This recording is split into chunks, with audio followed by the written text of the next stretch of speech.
Good morning, afternoon, and evening, and welcome to the mayoral meeting, the opening event of Cities Against COVID-19 Global Summit 2020. I'm Nasinyan, and it is my honor to be your moderator for today's meeting. First of all, I would like to thank the representatives of some 40 cities around the world who are attending this virtual international conference. Next, we will hear about the example of Jakarta from Governor Anies Baswedan. May overall was the toughest month yet for the largest country in Southeast Asia, but Jakarta seems to have turned the corner, with the number of cases decreasing since passing a peak in mid-May. Governor, I understand that you have some visual material prepared as well. If the PDF is ready, I will turn the floor over to you now. Thank you. First of all, allow me to express my appreciation for the invite to join this important gathering of leaders across the globe, especially my appreciation to Mayor Park, a very good friend of ours and one of our role model for leadership in the cities, and for all governors, mayors whom we admire. Allow me at this moment to share a little bit of our experience, but what I would like to share here is more of how should we look forward. I mean, we all have our experience in dealing with the pandemic, and I think it is very important for us now to look what's beyond this pandemic. In the past 6 months, many of us were struggling to save our fellow citizens, to make sure that we can get back to our life again and a new normal. But allow me in this opportunity to share some thought regarding how do we move forward. Jakarta, starting this weekend, we will start easing up our large-scale social distancing measures.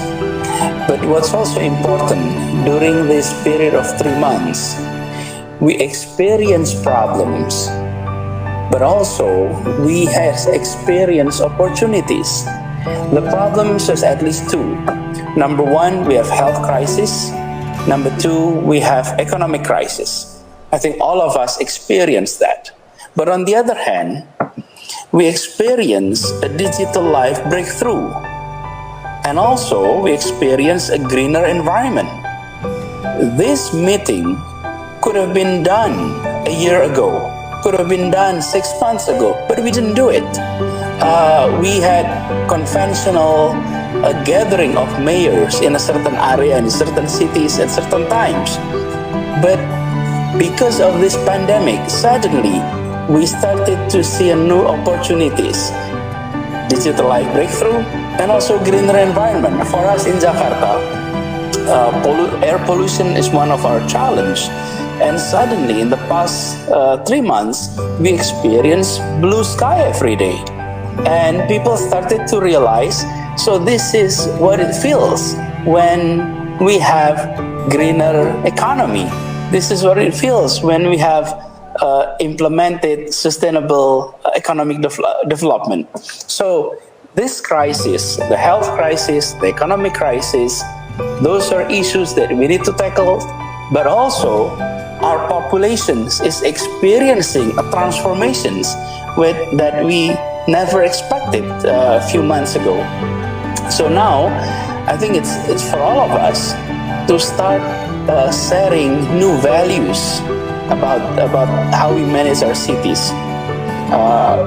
In the past, for example, in a developing country like ours, megapolitan like Jakarta, we were developed through car-oriented development, minimum public transport, and then we transform ourselves from car-oriented development into transit-oriented development. We build public transport, we build stations, we build properties surrounding the station. So transit-oriented development is our approach. But now, I think we need to start to think of the next step. From car-oriented development to transit-oriented development, and then next, I think we will need to move into digital-oriented development. That may be the future we need to anticipate. And then, in the past, our approach was monocentric development. We have transformed ourselves into polycentric development. I think in the future, we may be heading into microcentric development. And about services that we provided to our citizens. We move from under-provided basic services into well-provided basic services. But given this pandemic, what's needed is not only well-provided basic services, but what's needed is resilient urban services. It's a transformations that we need to undergo given the pandemic that we experience. But again, I think we need to look beyond the COVID pandemic. We need to start seeing this as an opportunity to transform how we lead a city, and also to transform the city itself, to anticipate similar challenges that may come up in the future. So if I may put this in sequence, we need to, number one, make sure that this is a pandemic-proof city. And then we step forward, one more step to resilient to crisis city, a digitally advanced city, and sustainable and livable city. So the approach that we need to undertake is somewhat different. This pandemic, for some reasons, have given us an opportunity to make that transformations.